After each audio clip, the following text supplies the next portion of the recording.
नमस्कार दोस्तों। UP board of Madrasa education act 2004 से जुड़े एक मामले में बीते मंगलवार यानी कि कल के दिन सुप्रीम कोर्ट का एक बहुत बड़ा फैसला आ चुका है। जी हाँ, सरल शब्दों में अगर कहा जाए तो उत्तर प्रदेश के 13,364 से अधिक मदरसों की कल जीत हुई है। अगर सिंपल लैंग्वेज में, अगर लेमन लैंग्वेज में अगर कहा जाए तो उत्तर प्रदेश के अंदर, जी हाँ, जितने मदरसे हैं उस मदरसे में पढ़ने वाले जितने छात्र हैं 12,34,388 छात्रों की कल जीत दर्ज हुई है। सुप्रीम कोर्ट के माध्यम से इस जीत को, जी हाँ, फाइनली मोहर लग चुकी है। सो गाइस, बीते मंगलवार को आया सुप्रीम कोर्ट का फैसला न केवल इस कानून की संवैधानिकता की पुष्टि करता है, बल्कि ये भी बताता है कि शिक्षा और जो धर्मनिरपेक्षता होती है उस शब्दों की वास्तविक परिभाषा क्या है। जी हाँ, ये शब्द कितने संवेदनशील है। जी हाँ, इसकी परिभाषा को हम सभी आम जनता को समझना होगा और सुप्रीम कोर्ट ने इस परिभाषा को हम सभी आम जनता को, उत्तर प्रदेश की सरकार को, केंद्र सरकार को और जो धर्म की दीवार खड़े करने वाले जो हमारे भारत के युवा हैं उन सबको समझाने का प्रयास किया है। सो गाइस, दिलचस्प बात ये थी कि मार्च 2022 में इलाहाबाद हाई कोर्ट ने मदरसा एजुकेशन एक्ट को लेकर के एक अपना फैसला सुनाया था। जी हाँ, एक याचिका दायर करी गई थी। इसमें यह कहा गया था कि जो आपका मदरसा एक्ट है 2004, इसको फिलहाल रद्द कर देना चाहिए। क्यों? क्योंकि ये असंवैधानिक है। सो गाइस, मार्च 2022 में इलाहाबाद हाई कोर्ट ने इस कानून को मुख्य रूप से इस आधार पर असंवैधानिक घोषित भी कर दिया था, करार भी दे दिया था कि ये धर्मनिरपेक्षता के खिलाफ है, जो कि संविधान के मूल ढांचे का एक बहुत बड़ा हिस्सा होता है धर्मनिरपेक्षता। ये हम सभी जानते हैं। और हाई कोर्ट का, इलाहाबाद हाई कोर्ट का ये भी कहना था अपने फैसले में, इन्होंने ये भी लिखा था कि ये जो कानून है आपका मदरसा एजुकेशन एक्ट, ये जो कानून है ये वास्तविक रूप से यूजीसी एक्ट 1956 के खिलाफ है। और ये दोस्तों जो एक्ट है 1956 यूजीसी एक्ट, ये एक संघीय कानून है। अब यहाँ पर इस बात को लेकर के जो हाई कोर्ट है, हाई कोर्ट ने एक पलटवार किया। जी हाँ, सुप्रीम कोर्ट ने इलाहाबाद हाई कोर्ट को लेकर के एक पलटवार किया और यहाँ पर उस पर तंज कसा। और सुप्रीम कोर्ट ने ये कहा कि इलाहाबाद हाई कोर्ट ने अपने फैसले में, जी हाँ, ये मान करके एक बहुत बड़ी गलती कर दी है कि यदि अधिनियम मूल ढांचे का उल्लंघन करता है तो उसे पूरी तरह से रद्द किया जाना चाहिए।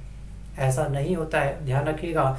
देखिए, न्यायपालिका बिल्कुल सेम है, एजुकेशन सबने बिल्कुल सेम ली होगी, न्यायपालिका ने भी, मतलब कि इलाहाबाद हाई कोर्ट ने भी और सुप्रीम कोर्ट के जज ने भी, लेकिन फैसले में इतना बड़ा अंतर क्यों है? ये सबसे बड़ा क्वेश्चन मार्क भी है।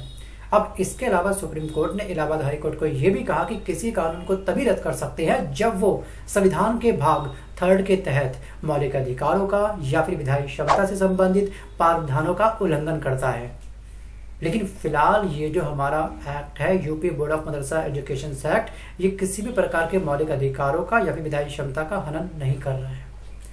एक्चुअली जिन लोगों को नहीं पता ना कि आखिर का मदरसा होता क्या है, मैं सिंपल सा आपको बोलता हूँ कि मदरसा कानून एक्चुअली एक ऐसा कानून है, मतलब कि जो मुस्लिम बच्चों को, मुस्लिम गरीब बच्चों को एजुकेशन प्रोवाइड करता है।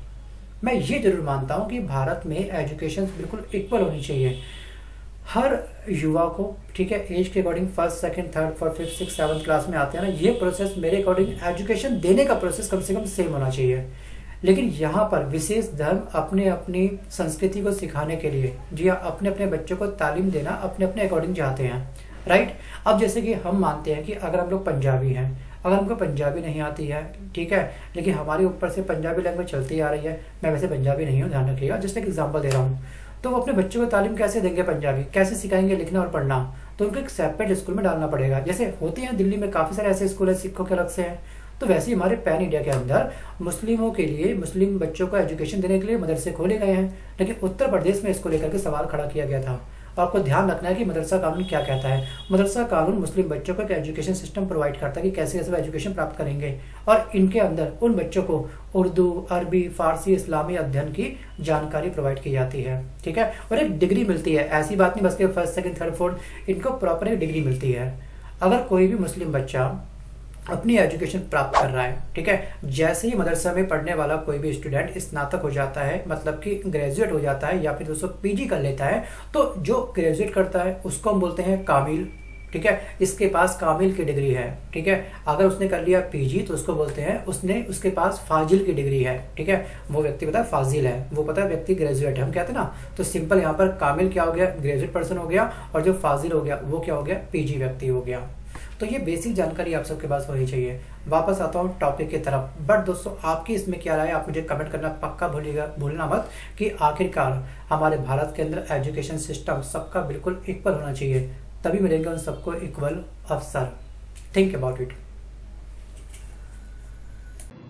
दोस्तों हमको एक बात समझनी होगी कि मदरसों के अंदर ना सिर्फ गरीब मुस्लिम बच्चों को दीनी शिक्षा मिलती है, तालीम मिलती है, मजहबी शिक्षा मिलती है, बल्कि मदरसों के माध्यम से एक बहुत बड़ी संख्या में युवाओं को जी हाँ रोजगार भी मिलता है। जी हाँ, टीचर की नौकरी मिलती है। मैं आपको दोस्तों बताना चाहता हूँ कि वास्तविक रूप से इसका ओरिजिन कब हुआ। जी हाँ, ये जो फाइनली कल फैसला सुनाया गया था, इसकी याचिका पहली बार दायर कब की गई थी। ये वर्ष आपका 2004, क्योंकि जड़ों को भी समझना काफ़ी ज़रूरी है। जी हाँ, इसका बीज कब बोया गया उसको जानना भी आप सबके लिए काफ़ी ज़रूरी है। सो अगर 2004 में उत्तर प्रदेश में मदरसा एक्ट बनाया गया था। इसमें यह कहा गया था कि सभी मदरसे सरकार के नियमों के अधीन होंगे। जी हाँ, जो भी मदरसे चल रहे हैं उन पर जो अधिकार होगा, जो भी नियम कायदे कानून जो तैयार करने का जो राइट होगा, वो उत्तर प्रदेश की सरकार के पास होगा। और उत्तर प्रदेश में 25,000 से अधिक मदरसे हैं, जिसमें 8,000 रजिस्टर्ड अभी नहीं है। जी हाँ, वो अपनी मर्जी से चल रहे हैं, सरकार का कोई भी हस्तक्षेप उसमें है ही नहीं। बचे हुए 16,500 मदरसे रजिस्टर्ड हैं और सरकारी नियम से ये सभी चलते हैं। रजिस्टर्ड जो नहीं है वो अपने अकॉर्डिंग एजुकेशन दे रहे हैं। सोचिए, अब यहाँ पर जो रजिस्टर्ड है उनमें से 560 मदरसे ऐसे हैं जो राज्य सरकार के फंड से चलते हैं। मतलब कि उत्तर प्रदेश की सरकार, मतलब कि योगी सरकार, उनको अपने फंड में से एक बहुत बड़ा फंड रिलीज करती है। क्या? जो मुस्लिम बच्चे हैं उनको तालीम देने के लिए, मतलब कि उनके ऊपर खर्च करती है इतना बड़ा अमाउंट। और मदरसों के तर्क ये थे कि हमारे मदरसे 1908 से लगातार चल रहे हैं, ये पहली बार नहीं हुआ है, हम इन मदरसों को बंद नहीं कर सकते हैं। और इसमें बड़ी संख्या में क्या है, बच्चे पढ़ रहे हैं। और यहाँ पे मदरसों के अंदर 10,000 से अधिक टीचर हैं जो रोजगार प्राप्त कर रहे हैं, ये आपको ध्यान रखना है। लेकिन वास्तविक रूप से ये कहा गया था कि जैसे इलाहाबाद हाई कोर्ट का जो फैसला आया कि उन्होंने ये बोला कि हाँ, जो यूपी सरकार का कहना है, ठीक है, हम उसको सपोर्ट कर रहे हैं और फाइनली इस पर हम लोग अपनी स्टंप लगा रहे हैं। वो अलग बात है कि इलाहाबाद हाई कोर्ट को कल फटकार लग गई है सुप्रीम कोर्ट के द्वारा। अब दोस्तों, जब उत्तर प्रदेश की सरकार ने ये बोला कि ये सभी के सभी मदरसे उत्तर प्रदेश सरकार के अधीन आएंगे, तो उसके बाद में जो मुस्लिम धर्म के लोग हैं उन्होंने ये बोला कि हम अपने बच्चों को मजहबी तालीम कैसे देंगे। फिर अगर वो लोग सुबह सुबह जाएंगे सरकारी स्कूल में पढ़ने के लिए और दिन तक वापस आएंगे, तो मजहबी तालीम मतलब कि उर्दू वो कब बोलना सीखेंगे, कब वो लिखना सीखेंगे, और उसको हम एजुकेशन कैसे दे पाएंगे आखिरकार। क्या उसके बाद वो दूसरे स्कूल में जाएगा वगैरह, बहुत सारे इसमें बातें कही गई थी। और यहाँ पे दोस्तों दोनों का सिलेबस काफ़ी अलग है, ध्यान रखिएगा। मदरसों का सिलेबस अलग होता है और हमारी जो आम जनता होती है, हम जो हिंदू धर्म के जो स्कूल होते हैं, उनका सिलेबस बहुत अलग होता है। बहुत ज़्यादा फ़र्क देखने को मिलता है। अब दोस्तों, इलाहाबाद हाई कोर्ट ने अपने आदेश में ये कह दिया था कि इन्हें मदरसों से निकाल करके सरकारी स्कूल में भेजा जाए। ये उस समय उन्होंने अपनी सुनवाई में इलाहाबाद हाई कोर्ट ने बोल दिया, राइट। अब उसके बाद से जी हाँ, ये छोटी सी चिंगारी ज्वालामुखी में तब्दील हो गई और उसके बाद लगातार याचिका दायर हुई और ये याचिका सीधे पहुंची थी सुप्रीम कोर्ट के पास में, और सुप्रीम कोर्ट ने इलाहाबाद हाई कोर्ट के फैसले को बिल्कुल कल पलट दिया। डी.वाई. चंद्रचूड़ जी की रिटायरमेंट आप जानते हैं कि 10 नवंबर को होने वाली है। उसके बाद हमारे नए सीजीआई बनेंगे जिनका नाम है दोस्तों संजीव खन्ना। लेकिन अपने रिटायरमेंट से पहले इन्होंने एक बहुत बड़ा फैसला सुना दिया। अब इस फैसले से आप कितना खुश हैं, कितने नाखुश हैं, वीडियो को पॉज करके आप मुझे कमेंट कर सकते हैं। लेकिन दोस्तों, सरकारी स्कूल में इन सब बच्चों को डाल तो देंगे, बिल्कुल अच्छी बात है, चलिए ठीक है, डाल दीजिएगा। क्या वास्तविक रूप से हमारे स्कूलों के अंदर, जी हाँ, हमारे हिंदू धर्म के छोटे जो बच्चे हैं हम सबके, क्या वो इनको एक्सेप्ट कर पाएंगे? जी हाँ, हमारे बच्चों के अंदर कहीं ना कहीं हमारे द्वारा ही अप्रत्यक्ष रूप से हल्का सा जहर घोल दिया गया है। इसका साफ साफ एग्जाम्पल को पता होगा कि उत्तर प्रदेश के, जी हाँ, पश्चिमी इलाके में एक महिला टीचर ने एक मुस्लिम लड़के को अपनी क्लास में, उस मुस्लिम बच्चे को खड़ा करके सब बच्चों से थप्पड़ लगवाए थे। वो वीडियो आपको याद होगा? जी हाँ, आपको याद नहीं तो यूट्यूब में सर्च मार लीजिए, सोचिए। और यहाँ पर आपको याद होगा अभी चंद महीनों पहले क्या हुआ था। एक मुस्लिम बच्चा, छोटा बच्चा स्कूल में बिरयानी लेकर के आया था, वेज बिरयानी लेकर के आया था। उसके बाद वहाँ के प्रिंसिपल की सोच ने साफ साफ ये जाहिर कर दिया गया कि आखिरकार जी हाँ, जो हमारे स्कूल है वो मुस्लिम बच्चों के लिए सेफ़ नहीं है। उसकी माँ ने कम से कम ट्राई तो किया कि नॉर्मल स्कूल में बच्चों को डालें, देखते हैं क्या होता है, एजुकेशन कुछ तो प्राप्त करेगा। और उस प्रिंसिपल ने उसकी माँ को कितना खरा खोटा सुनाया, इस बच्चे को हम नहीं लेंगे, इसको ले जाओ आप लोग, एक काम करो, वगैरह वगैरह, एक लंबी चौड़ी लिस्ट। वो वीडियो आपने देखा होगा, आपको याद भी होगा। आखिरकार अगर उत्तर प्रदेश की सरकार इस चीज़ का दावा कर रही है कि बच्चों को सरकारी स्कूल में डालो, उत्तर प्रदेश के जो स्कूल है उनमें डालो, इन मदरसों को ख़त्म करो, क्या वो वहाँ पर सेफ़ हैं?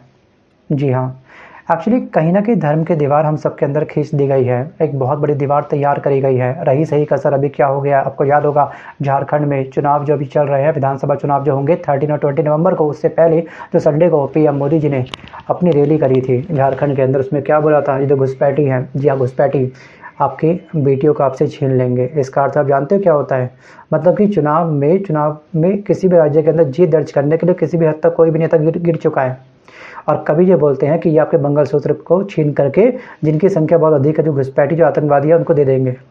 तो ये आतंकवादी भारत के अंदर कहाँ से आया? जी हाँ, अगर जो हम लोग कह रहे हैं कि जो बांग्लादेश से जो प्रवासी आए हैं, जो हमारे पीएम मोदी जी, उनको जी हाँ कहीं ना कहीं घुसपैठियों का ठप्पा लगा रहे हैं उनके ऊपर, तो ये घुसपैठी आखिरकार कैसे आ गए इंडिया में?